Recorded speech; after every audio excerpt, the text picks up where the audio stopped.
നമസ്കാരം. എൻ്റെ പേര് ലക്ഷ്മി നായർ. ഞാനൊരു കൗൺസിലിംഗ് സൈക്കോളജിസ്റ്റാണ്. ഞാൻ വഴുതക്കാടുള്ള ഡൂൺ പബ്ലിക് സ്കൂളിൻ്റെ സെൻറ്റർ ഹെഡാണ്. ഇന്ന് നമ്മളിവിടെ ചർച്ച ചെയ്യാൻ പോകുന്നത് ഏർലി ചൈൽഡ്ഹുഡ് എഡ്യൂക്കേഷനിൽ നമുക്ക് പ്രധാനമായി ചിന്തിക്കേണ്ട കാര്യങ്ങളാണ്. ടീച്ചേഴ്സിനാണെങ്കിലും പേരൻസിനാണെങ്കിലും. നമ്മൾ ഏർലി ചൈൽഡ്ഹുഡ് എന്ന് പറയുമ്പോഴത്തേക്കും നമുക്കൊരു ഒരു 8 വയസ്സ് വരെ. എന്തുകൊണ്ടാണ് 8 വയസ്സെന്ന് പറയുന്നത്? ഈ 8 വയസ്സ് വരെ നമ്മുടെ ബ്രെയിൻ ഡെവലപ്മെൻറ്റിനും കുട്ടികളുടെ സ്വഭാവം ത്തിൻ്റെ അടിസ്ഥാനം ഫോം ചെയ്യാനും ഒക്കെ വളരെ ഇമ്പോർട്ടൻ്റ് ആയിട്ടുള്ള ഇയേഴ്സാണ്. അതുകൊണ്ട് പേരൻസും ടീച്ചേഴ്സും എല്ലാ പേരും ഈ പ്രായത്തിനുള്ളിൽ ഉള്ള കുട്ടികളെ ഹാൻഡിൽ ചെയ്യുമ്പോൾ വളരെ സൂക്ഷിക്കണം. കാര്യം അവരെല്ലാം ഇങ്ങനെ പഞ്ഞി പോലെ സ്പോഞ്ച് പോലെ ഇങ്ങനെ എല്ലാം അബ്സോർബ് ചെയ്തെടുക്കുന്ന ഒരു പ്രായമാണ്. ഓക്കെ, അപ്പം നമ്മൾ ഈ ഏർലി ചൈൽഡ്ഹുഡ് എഡ്യൂക്കേഷൻ എന്ന് പറയുമ്പോൾ നമ്മൾ എന്തൊക്കെയാണ് ഇപ്പം നമ്മുടെ സ്കൂൾ ഫോർ എക്സാമ്പിൾ നമുക്ക് 2 to 10 ആണ്. 2 വയസ്സ് മുതൽ 10 വയസ്സുള്ള അപ്പം ടോഡ്ലർ ഗ്രൂപ്പ്, ടോഡ്ലറിൽ നിന്ന് 10 വയസ്സുള്ള കുട്ടികളാണ് അല്ലേ. അപ്പോൾ ഇത് ഒരു ഏർലി ചൈൽഡ്ഹുഡ് എഡ്യൂക്കേഷൻ്റെ ഒരു ഗ്രൂപ്പാണ്. അപ്പോൾ എന്തൊക്കെയാണ് നമ്മൾ ആസ് പേരൻസ് നമ്മൾ അറിഞ്ഞിരിക്കേണ്ട കാര്യങ്ങൾ, ആസ് ടീച്ചേഴ്സ് ഓൾസോ. പല സ്കൂളും ഞാൻ ശ്രദ്ധിച്ചിട്ടുണ്ട്. ഞാൻ ഒരു 37 ഇയേഴ്സായിട്ട് ഈ ഫീൽഡിലാണ്. പലപ്പോഴും ഞാൻ ശ്രദ്ധിച്ചിട്ടുള്ളത്, നമ്മൾ ബി എഡിനൊക്കെ ഒരുപാട് സൈക്കോളജിയൊക്കെ പഠിക്കുമെങ്കിലും പല ടീച്ചേഴ്സിനും നമുക്ക് സൈക്കോളജിക്കലായിട്ട് പോസിറ്റീവ്ലി കുട്ടികളെ ഹാൻഡിൽ ചെയ്യാനുള്ള കഴിവ് കുറവാണ്. ഞാൻ ഒരുപാടടുത്ത് കണ്ടിട്ടുണ്ട്. അൺഫോർച്ചുനേറ്റ്ലി പലപ്പോഴും നമുക്ക് അതൊരു പക്ഷേ ഒരുപാട് ബേർഡൻഡ് ആയിട്ട്, ഇപ്പോൾ റിട്ടേൺ വർക്കൊക്കെ ഇപ്പോൾ ടീച്ചേഴ്സിന് ഇപ്പോൾ പണ്ടത്തെ പോലെയല്ല, പഠിപ്പിച്ചാൽ മാത്രം പോരാ, ഒരുപാട് കാര്യങ്ങൾ അവർക്ക് ചെയ്യാനുണ്ടല്ലേ. അപ്പം അതൊക്കെ കൊണ്ടായിരിക്കാം പല ടീച്ചേഴ്സിനും ഇതൊക്കെ അപ്ലൈ ചെയ്ത് ക്ലാസ്സിൽ അതൊക്കെ നോക്കാൻ. നമ്മൾ ലെസൺ പ്ലാനൊക്കെ ഉണ്ടാക്കുമ്പോഴോ അല്ലെങ്കിൽ ബി എഡിന് പഠിപ്പിക്കുമ്പോഴോ ഒരുപാട് പ്രാക്ടിക്കൽസും പ്രോപ്സും ടീച്ചിങ് എയ്ഡ്സും ഒക്കെ ഉണ്ടാക്കുമെങ്കിലും പല സ്കൂളുകളിലും അത് വളരെ വളരെ വിരളമായ സ്കൂളുകളേ ഉള്ളൂ ക്ലാസ് റൂം പോപ്പുലേഷൻ, അതായത് ക്ലാസ് റൂം നമ്പർ വളരെ റെസ്ട്രിക്റ്റ് ചെയ്ത്. നമ്മുടെ Doon public school is like that. വളരെ കുറവ്, 10 കുട്ടികൾ 12 കുട്ടികൾ കൂടുതൽ നമ്മൾ ക്ലാസ്സിൽ വെക്കാറില്ല. അത് ഈ പ്രായത്തിൽ പ്രത്യേകിച്ചും പല പേരൻസും ചോദിക്കാറുള്ള കാര്യം, ഒരുപാട് ക്രൗഡുള്ള കുട്ടികളിലല്ലേ കുട്ടികൾ പ്രാക്ടീസ് ചെയ്യുന്നത് നല്ലത് എന്നാണ് ചോദ്യം. പക്ഷേ എൻ്റെ ഉത്തരം എന്താണെന്ന് വെച്ചാൽ, നമ്മൾ ഈ പ്രായത്തിൽ ലേണിംഗ് എഡ്യൂക്കേഷൻ അവരെ പോസിറ്റീവാക്കി എടുക്കാൻ നമ്മൾ പ്രേരിപ്പിച്ചാൽ അവർക്ക് ഈ പ്രായങ്ങൾ 10 വയസ്സ് കഴിയുമ്പോൾ അവർക്ക് പഠിത്തം ഉൾക്കൊള്ളാൻ പറ്റും. അവർക്ക് we are teaching them to learn. എങ്ങനെ പഠിക്കാം എന്നുള്ളതാണ്, പഠിപ്പിക്കുകയല്ല. പഠിക്കേണ്ടത് എങ്ങനെയെന്നാണ് നമ്മൾ ഈ പ്രായത്തിൽ കുട്ടികളെ പഠിപ്പിച്ചു കൊടുക്കേണ്ടത് അല്ലേ. അപ്പം എന്തൊക്കെയാണ് ആസ്പെക്ട്സ് എന്ന് ഞാൻ പറയാം. ഒന്ന്, നമ്മൾ അറിയേണ്ടത് കുട്ടിയുടെ കോഗ്നിറ്റീവ് ഡെവലപ്മെൻറ്റ്. എന്താണ് കോഗ്നിറ്റീവ് ഡെവലപ്മെൻറ്റ്? ഒരു കുട്ടിക്ക് മനസ്സിലാക്കാനുള്ള കഴിവ്, ബ്രെയിനിൻ്റെ ഡെവലപ്മെൻറ്റ് എങ്ങനെയാണ്. How capable is my child of understanding things. ബ്രെയിനിൻ്റെ ഒരു ആസ്പെക്റ്റാണ് അല്ലേ. നന്നായിട്ട് കുട്ടിക്ക് മനസ്സിലാക്കാൻ പറ്റുന്നുണ്ടോ? How does the child know to solve problems. ചെറിയ കുട്ടിയാണെങ്കിലും, നമ്മളിപ്പോൾ ഒരു ടോഡ്ലർ ആണെങ്കിലും കുട്ടിക്ക് ഒരു 2 ബ്രിക്സ് നമ്മൾ ഇട്ട് കൊടുത്താൽ, നമ്മൾ ടോയ്സ് ഉള്ള ഇട്ട് കൊടുത്താൽ അത് മാറ്റിയെടുക്കാൻ അറിയാമോ? അല്ലെങ്കിൽ ഒരു കാര്യം അതിനകത്തുണ്ട്. ചെറിയ ഓരോ ലെവലിലും നമുക്ക് 8 വയസ്സ് വരെ പല ലെവൽസ് ഓഫ് ടെസ്റ്റിംഗ് ഉണ്ട്. അതാണ് നമ്മൾ ആദ്യം മനസ്സിലാക്കുന്നത്. കുട്ടിയുടെ ബ്രെയിൻ നല്ലോണം വർക്ക് ചെയ്യുന്നുണ്ടോ, കുട്ടിക്ക് കൈ കൊടുത്താൽ ഇങ്ങനെ പിടിക്കുന്നുണ്ടോ. നമ്മൾ ഡോക്ടേഴ്സ് കണ്ടിട്ടില്ലേ, കൈ ഇങ്ങനെ കൊടുക്കും പിടിക്കുന്നുണ്ടോ എന്നറിയാം. അപ്പം അതൊക്കെ നമ്മൾ ഫോർ എക്സാമ്പിൾ ഇപ്പോൾ 2 വയസ്സായ ഒരു എഴഞ്ഞു നടക്കുന്ന കുട്ടിയാണെങ്കിൽ അങ്ങനെ സെൻസറിയാണ്. തൊട്ട് നോക്കും, വായിലിടും, ടേസ്റ്റ് നോക്കും. അതിന് നമ്മൾ കണ്ടിട്ടില്ലേ, കുട്ടികൾ അറിയില്ല, അവരെല്ലാം പരിശോധിക്കുന്ന എല്ലായിടത്തും വായിലിടും എന്ന് പറയില്ല. അത് അവരുടെ പഠിക്കുന്ന രീതിയാണ്. അവർ അണ്ടർസ്റ്റാൻഡ് ചെയ്യാണ് ഓരോ കാര്യങ്ങളും. വളരെ നോർമലായിട്ടുള്ള ബിഹേവിയറാണ് കുട്ടികൾ എന്തെങ്കിലും എടുത്ത് വായിലിടുന്നത് അല്ലേ. അതേസമയം ടോഡ്ലർ ആകുമ്പോഴത്തേക്കും ദേ യൂസ് ലാംഗ്വേജ്, ദേ യൂസ് സൗണ്ട്, ദേ യൂസ് അണ്ടർസ്റ്റാൻഡിങ്. അപ്പോൾ അത് ആ ലെവൽ. അപ്പോൾ നമ്മൾ പറയില്ലേ ഓരോ ലെവൽസിലും എന്തൊക്കെയാണ് പഠിക്കുക. അപ്പോൾ അത് നമ്മൾ പേരൻസ് ആണെങ്കിലും ടീച്ചേഴ്സ് ആണെങ്കിലും അത് അറിഞ്ഞിരിക്കണം. Cognitive development. പിന്നെ സോഷ്യോ ഇമോഷണൽ ഡെവലപ്മെൻറ്റ്. മറ്റുള്ളവരുമായിട്ട് ഡീൽ ചെയ്യുന്നത് എങ്ങനെയാണ്, സൊസൈറ്റിയുമായിട്ട് ബിഹേവ് ചെയ്യുന്നത് എങ്ങനെയാണ്, കുട്ടികൾക്ക് പെരുമാറാൻ പറ്റുന്നുണ്ടോ, ടോളറേറ്റ് ചെയ്യാൻ പറ്റുന്നുണ്ടോ. ഇതൊക്കെ അഗെയിൻ നമുക്ക് ഇൻഡെപ്തായിട്ട് നമ്മൾ പോകാനുണ്ട്. കാര്യം നമ്മൾ അപ്ബ്രിങ്ങിങ്ങിൽ നമ്മളിതൊക്കെ ശ്രദ്ധിക്കുന്നുണ്ടെങ്കിൽ നമ്മളിൽ തന്നെ വരുത്തേണ്ട മാറ്റങ്ങൾ നമുക്ക് പഠിച്ചെടുക്കാം. നമ്മുടെ കുട്ടിയുടെ സോഷ്യോ എമോഷണൽ ബിഹേവിയർ എങ്ങനെയാണ് എന്നുള്ള ഇമോഷണൽ. ചില കുട്ടികൾ ഭയങ്കര ടാൻട്രംസ് കാണിക്കും. നമുക്ക് പലപ്പോഴും നമ്മൾ യെസ് നോ എന്നുള്ള ബിഹേവിയറിനെക്കാട്ടിലും നമുക്ക് പറയാൻ പറ്റുന്നത് നമുക്കതിനെ ഡയഗ്രസ് ചെയ്ത് കൊണ്ടുപോവുക, മാറ്റി കൊണ്ടുപോവുക, അല്ലെങ്കിൽ നല്ല ബിഹേവിയറിന് കൂടുതൽ റീഇൻഫോഴ്സ്മെൻറ്റ് കൊടുക്കുക, ചീത്ത ബിഹേവിയറിനെ ഡയറക്ഷൻ മാറ്റി വിടുക. നമ്മൾ ബാഡ് ബിഹേവിയർ കൂടുതൽ അതിനെ പണിഷ്മെൻ്റ് ഒക്കെ കൊടുത്താൽ ആക്ച്വലി നമ്മൾ റീഇൻഫോഴ്സ് ചെയ്യണം ആ ബിഹേവിയർ. ഓക്കെ. പിന്നെ കുട്ടികളുടെ ഡെവലപ്മെൻറ്റൽ സൈക്കോളജി, കുട്ടികൾ ഓരോ സ്റ്റേജിലും എങ്ങനെയാണ് വളരേണ്ടത്. നേരത്തെ ഞാൻ പറഞ്ഞതുപോലെ ഓരോ സ്റ്റേജിലുമുള്ള മെൻറ്റൽ കേപ്പബിലിറ്റീസ് എന്തൊക്കെയാണെന്നുള്ളത് മനസ്സിലാക്കുക. ഇപ്പം നമ്മൾ നേരത്തെ പറഞ്ഞ പോലെ നമ്മൾ ഡിസ്കസ് ചെയ്യുന്നത് നമ്മളൊരു ചെറിയ കുഞ്ഞിൻ്റെ അമ്മയോ അച്ഛനോ ആണെങ്കിലോ അല്ലെങ്കിൽ ചെറിയ കുഞ്ഞുങ്ങളെ പഠിപ്പിക്കുന്ന ഒരു ടീച്ചറോ ആണെങ്കിൽ അറിഞ്ഞിരിക്കേണ്ട കാര്യങ്ങളാണ് ഡെവലപ്മെൻറ്റൽ സൈക്കോളജി. ഓരോ സ്റ്റേജസ് ഓഫ് ഡെവലപ്മെൻറ്റിലും അവരുടെ മാനസിക വളർച്ച എങ്ങനെയായിരിക്കണം, അവരെന്തൊക്കെ കാര്യങ്ങളാണ് അവർക്ക് ഹാൻഡിൽ ചെയ്യാൻ പറ്റേണ്ടത്. ലേണിംഗ് തിയറീസ് നമ്മൾ അറിഞ്ഞിരിക്കണം എന്നല്ല, അതിനെപ്പറ്റി ഒരു അവയർനെസ് വേണം.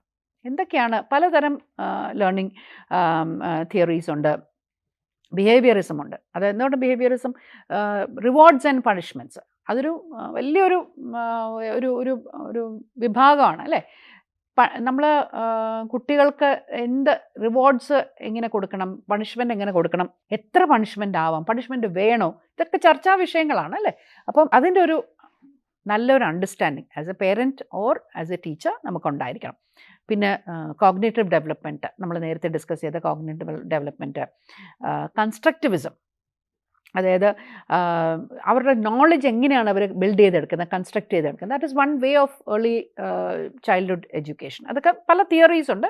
അപ്പോൾ ഏത് ബേസ് ചെയ്ത് ആണ് നമ്മൾ കുട്ടികളെ പഠിപ്പിച്ചെടുക്കേണ്ടത്, എങ്ങനെയാണ് അവരെ അവർക്ക് ഏറ്റവും കൺജീനിയൽ ആയിട്ടുള്ള ഒരു അറ്റ്മോസ്ഫിയർ എന്തായിരിക്കും, ഏത് തരം വിദ്യാഭ്യാസം ആയിരിക്കും അവർക്ക് നല്ലതെന്നുള്ള മനസ്സിലാക്കാനുള്ള ഒരു കഴിവ് നമുക്കുണ്ടാവണം. പിന്നെ as teachers creating positive learning environments വളരെ പ്രധാനമാണ്. ഷൗട്ടിങ് ടീച്ചർ, ഈവൻ ടീച്ചർ മാത്രമല്ല, ഈവൻ പേരൻസ് എപ്പോഴും ഷൗട്ട് ചെയ്യും, അല്ലെങ്കിൽ എപ്പോഴും മിസ്ബിഹേവ് ചെയ്യും, അല്ലെങ്കിൽ എപ്പോഴും ഞാൻ എല്ലാവരോടും പറയുന്നത് the best gift you can give your child is to love his mother. നമ്മുടെ കുട്ടിയുടെ അമ്മയോ നമ്മുടെ കുട്ടിയുടെ അച്ഛനെയോ രണ്ടും അങ്ങോട്ടും ഇങ്ങോട്ടും ഉണ്ട്. സ്നേഹിക്കുന്നതും നന്നായിട്ട് അവരോട് പെരുമാറുന്നതും പരസ്പര ബഹുമാനം കാണിച്ച് കുട്ടിയുടെ മുമ്പേ പെരുമാറുന്നതും കുട്ടിയുടെ വിദ്യാഭ്യാസത്തിൻ്റെ ഏറ്റവും വലിയ ഒരു ഭാഗമാണ്. വീട്ടിലുള്ള ആ അറ്റ്മോസ്ഫിയർ കുട്ടിയുടെ ബ്രെയിനിൻ്റെ വളർച്ചയ്ക്കും കുട്ടിക്ക് സിറ്റുവേഷൻസ് ഹാൻഡിൽ ചെയ്യാനുള്ള കേപ്പബിലിറ്റിയെയും ഒക്കെ അത് എഫക്റ്റ് ചെയ്യുന്നു, അതിനെ ഹെൽപ്പ് ചെയ്യുന്നു. ഇപ്പോൾ സ്കൂളിലാണെങ്കിലും ഒരു കുട്ടി ഒരു തെറ്റ് ചെയ്താൽ എങ്ങനെ ഹാൻഡിൽ ചെയ്യുന്നു, അതിൻ്റെ പ്രൈവസി എങ്ങനെ നമ്മൾ കീപ്പ് ചെയ്യുന്നു, അതിന് നമ്മളോടൊരു കാര്യം ഷെയർ ചെയ്യാനായിട്ട് എത്ര ഫ്രീഡം നമ്മൾ കൊടുക്കുന്നു. എപ്പോഴും പറഞ്ഞ് ഇൻസൾട്ട് ചെയ്ത് എല്ലാവരുടെയും പബ്ലിക് പണിഷ്മെൻറ്റ് എനിക്കിപ്പോഴും ഓർമ്മയുണ്ട്. പലപ്പോഴും സ്കൂളിൽ പബ്ലിക്കായിട്ട് നിർത്തി പബ്ലിക് കെയിനിങ് എന്നുള്ളൊരു ഹാബിറ്റ് ഉണ്ടെന്ന് അല്ലേ. പണ്ടത്തെ പലതരം വികൃതമായ അമാനുഷികമായ കുറേ പണിഷ്മെൻറ്റ്സ് ഉണ്ടായിരുന്നു അല്ലേ. അപ്പം അതൊക്കെ മാറ്റിയിട്ട് ഇപ്പം നമ്മൾ കുട്ടികളെ കുറച്ചുകൂടെ അണ്ടർസ്റ്റാൻഡ് ചെയ്ത് അവരുടെ മാനസികമായിട്ടുള്ള വളർച്ച മനസ്സിലാക്കി അവർക്ക് വേണ്ട പണിഷ്മെൻറ്റ് വേണ്ടെന്നല്ല. ഐ ആം ഫോർ പണിഷ്മെൻറ്റ് വേണം. തെറ്റായ ഒരു പ്രവൃത്തി കാണിച്ചാൽ അതിന് ഭവിഷ്യത്തുണ്ടാകുമെന്ന് കുട്ടി അറിഞ്ഞിരിക്കണം. അപ്പോൾ അടിയും തല്ലും എല്ലൊടിക്കലും അങ്ങനെയല്ല പണിഷ്മെൻറ്റ്. എല്ലാത്തിനും അതിൻ്റേതായ നാച്ചുറൽ കോൺസിക്വൻസ് എന്താണെന്ന് കുട്ടി അറിഞ്ഞു തന്നെ വളരണം. നല്ല പേരൻറ്റിംഗ് എന്ന് നമ്മൾ പലപ്പോഴും വിചാരിക്കുന്നത് കുട്ടിക്ക് ആവശ്യമുള്ളതൊക്കെ എടുത്ത് കൊടുക്കുക, എന്ത് തെറ്റായാലും ഞാൻ അടി കൊടുത്താലും സാരമില്ല, പിന്നീട് ഒരു PS5 അല്ലെങ്കിൽ ലുലുവിലോ ഒരു കറങ്ങിയിട്ട് വരാമെന്നോ ഫൺ ട്യൂറിയൽ കൊണ്ടുവന്ന് അതല്ല. That is not good parenting. തെറ്റിന് കോൺസിക്വൻസ് ഉണ്ടാവും. അത് ഇന്ന കോൺസിക്വൻസസ് ആയിരിക്കും. നല്ലതിന് എപ്പോഴും റിവാർഡില്ല, പക്ഷേ അറ്റ്ലീസ്റ്റ് നല്ല വാക്കുകൊണ്ടെങ്കിലും നമുക്ക് റിവാർഡ് മെറ്റീരിയൽ റിവാർഡല്ല ഞാൻ ഉദ്ദേശിക്കുന്നത്. പലപ്പോഴും നമുക്ക് സൈക്കോളജിക്കൽ റിവാർഡ്സാണ് മെറ്റീരിയൽ റിവാർഡ്സിനെക്കാട്ടി കൂടുതൽ എഫക്റ്റീവ് ആയിട്ടുള്ളത്. പിന്നെ സപ്പോർട്ടിങ് സോഷ്യോ ഇമോഷണൽ ഗ്രോത്ത്, നേരത്തെ പറഞ്ഞ സോഷ്യോ ഇമോഷണൽ ഗ്രോത്ത് നമ്മൾ സപ്പോർട്ട് ചെയ്യുക. കുട്ടിയുടെ മനസ്സിലാക്കുന്നത് ഒന്ന്, നമുക്ക് സപ്പോർട്ട് ചെയ്യാനുള്ള കഴിവ് നമ്മൾ മനസ്സിലാക്കേണ്ടത് വേറെ. ഏർലി ചൈൽഡ്ഹുഡ് എഡ്യൂക്കേഷനിൽ as parents or as teachers നമ്മളിൽ വളർത്തേണ്ട ഒരു ഹാബിറ്റാണത്. കുട്ടിക്ക് സോഷ്യോ ഇമോഷണൽ ഗ്രോത്തിന് വേണ്ടിയുള്ള സാഹചര്യം ക്രിയേറ്റ് ചെയ്ത് കൊടുക്കുക എന്നുള്ളത് നമ്മുടെ ചുമതലയാണ്. പിന്നെ അഡ്രസ്സിങ് ഇൻഡിവിജ്വൽ ഡിഫറൻസസ്. പല കുട്ടികളും പല തരത്തിലാണ്, പല ഫാമിലി ബാക്ക്ഗ്രൗണ്ട്സ് എന്ന്. എല്ലാ കുട്ടികളും, I'm not talking about children with disabilities, അത് ഇതിൽ ഉൾപ്പെടും. പക്ഷേ അതിനും മുമ്പെയാണ് നമ്മൾ പല ബാക്ക്ഗ്രൗണ്ട്സിൽ നിന്നാണ് വരുന്നത്. എന്തിനാണ് സ്കൂളിൽ യൂണിഫോം? പലപ്പോഴും ചിലപ്പോൾ നമ്മൾ കണ്ടിട്ടുണ്ടല്ലേ, നമ്മൾ യൂണിഫോം പറയുമ്പോൾ പല മെറ്റീരിയലിൽ വാങ്ങിക്കും പല പേരൻസ്. അതുകൊണ്ട് എന്ത് പറ്റി, പല സ്കൂൾസും ഇപ്പം ദേ ഗിവ് ദെയർ ഓൺ യൂണിഫോംസ്, എല്ലാവർക്കും ഒരുപോലത്തെ യൂണിഫോം അല്ലേ. എന്തിനാണ് സ്കൂൾസ് റെസ്ട്രിക്റ്റ് ചെയ്യുന്നത്? ലൈക്ക് നമ്മുടെ സ്കൂളിൽ for example we don't allow children to wear fancy watches, we don't allow children to bring fancy pencil boxes.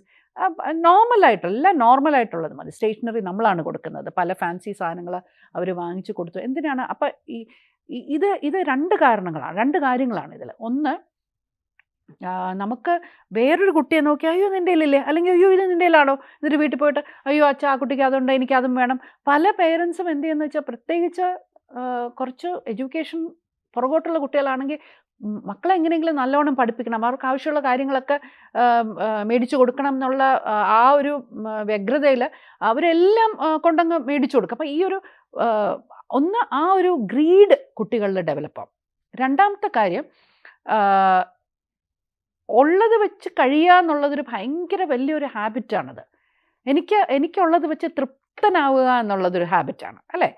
ആ ഹാബിറ്റ് നമ്മൾ അവിടെ ഇല്ലാതാക്കുകയാണ്. പലർക്കും പലതാവുമ്പോൾ പല കാര്യങ്ങളാവുമ്പോൾ.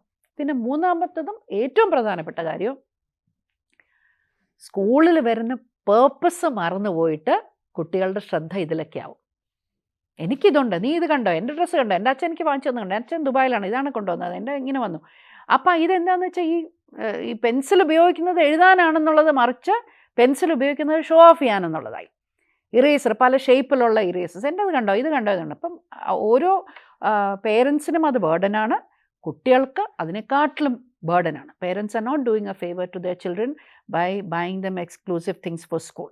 സ്കൂളിൽ എപ്പോഴും വളരെ നോർമലായിട്ട് വളരെ സാധാരണമായ കാര്യങ്ങൾ വാങ്ങിച്ചു കൊടുക്കാൻ എൻകറേജ് ചെയ്യാം. നമ്മുടെ സ്കൂളിൽ കൊണ്ടുവന്ന ഒരു പ്രാക്ടീസ് എന്താണെന്ന് വെച്ചാൽ, ഞങ്ങൾ കേക്ക്, കുട്ടികൾ സാധാരണ ബർത്ത്ഡേക്ക് ഞങ്ങളുടെ സ്കൂളിൽ കേക്ക് കൊണ്ടുവരും. അപ്പോൾ പല ഷേപ്പും പല കളറിലും പല ഫോംസിലും ഒക്കെ ആയിരുന്നു കേക്ക്. അത് നമ്മൾ കംപ്ലീറ്റ് ആയിട്ട് സ്റ്റോപ്പ് ചെയ്തിട്ട്, അതിന് രണ്ട് കാരണങ്ങൾ. ഒന്ന്, അൺഹെൽത്തിയാണ്. രണ്ടാമത്, ഈ ഒരു വേരിയേഷൻ ഓരോരുത്തർക്കും ഓരോ, ആ കുട്ടി ഇത് കൊണ്ടുവന്നു, ഈ കുട്ടിക്ക് അത്. എല്ലാ മാസവും എല്ലാവർക്കും ഒരേപോലെ ആയിരിക്കത്തില്ല പോക്കറ്റ് അല്ലേ. പണക്കാരാണെങ്കിലും പാവങ്ങളാണെങ്കിലും എല്ലാ മാസവും ഒരുപോലെ അവർക്ക് പൈസ ചിലവാക്കാനുണ്ടാവില്ല. അപ്പം നമ്മൾ വളരെ സിമ്പിളായിട്ട് we have told them not more than 1 kilo and very very plain cake, ഒന്നുകിൽ ബട്ടർ കേക്ക് അല്ലെങ്കിൽ ചോക്ലേറ്റ് കേക്ക്, ഇത് രണ്ടും മാത്രം. സിമ്പിൾ ഐസിങ് ഓൺ ടോപ്പ്, അത് വെറും ബട്ടർ ഐസിങ്, വേറെ ഒന്നുമില്ല. ഷേപ്പോ അത് കുട്ടികളിപ്പം they are used to it, they know that birthday. വീട്ടിൽ നിങ്ങൾ എങ്ങനെ വേണമെങ്കിലും ആഘോഷിച്ചോളൂ. കുട്ടികൾ തമ്മിൽ ഒരു വ്യത്യാസം വരുത്താതെ ഇരിക്കേണ്ടത് പേരൻസിൻ്റെയും ടീച്ചേഴ്സിൻ്റെയും ചുമതലയാണ്. പിന്നെ understanding the impact of socio economic factors. കുട്ടികളത് അറിഞ്ഞിരിക്കണം. സോഷ്യോ എക്കണോമിക് ഫാക്ടേഴ്സ്, നേരത്തെ പറഞ്ഞതുപോലെ പലർക്കും പല ബാക്ക്ഗ്രൗണ്ട്സാണ്, എല്ലാവർക്കും എല്ലാം സാധ്യമല്ല. അപ്പം ഇപ്പം നമ്മുടെ ചുറ്റും നടക്കുന്ന ഇപ്പം നമ്മൾ കാണുന്നില്ലേ, എന്താ ഓൺലൈൻ റമ്മി കളിച്ച് അതിൽ അഡിക്റ്റഡ് ആയിട്ട് കുറേ പൈസ നഷ്ടമായപ്പോൾ കുട്ടി സൂയിസൈഡ് ചെയ്തു, അല്ലെങ്കിൽ മോട്ടിച്ചു, അല്ലെങ്കിൽ ഡ്രഗ് അഡിക്റ്റാണ് മോട്ടിച്ചെന്ന്. അപ്പം ഇതൊക്കെ വരുന്നത് ഒരു തരം കമ്പാരിസൺ. എനിക്ക് അവനെക്കാട്ടി ബെറ്റർ ആവണം. അതിനെക്കാട്ടിലൊക്കെ ആവശ്യം നമുക്ക് നമ്മുടെ കഴിവുകളിൽ നമ്മൾ കോൺസെൻട്രേറ്റ് ചെയ്യാം. അതിനു വേണ്ടി കുട്ടികളെ എൻകറേജ് ചെയ്യാനും കുട്ടികളെ നല്ല രീതിയിൽ വളർത്താനും പേരൻസും ടീച്ചേഴ്സും അറിഞ്ഞിരിക്കേണ്ട കുറേ കാര്യങ്ങളാണ് നമ്മളിപ്പം ചർച്ച ചെയ്തത്. I hope it was very useful to you. And ഇത് പല ഓൺലൈൻ എവിടെ വേണമെങ്കിലും ഗൂഗിൾ ചെയ്താൽ മനസ്സിലാക്കാവുന്ന കാര്യങ്ങളേ ഉള്ളൂ ഇതെല്ലാം. പക്ഷേ ഇതെല്ലാം ഇൻഡെപ്തായിട്ട് എല്ലാ പേരൻസും എല്ലാ ടീച്ചേഴ്സും അറിഞ്ഞിരിക്കണം. Thank you. Wishing you very much.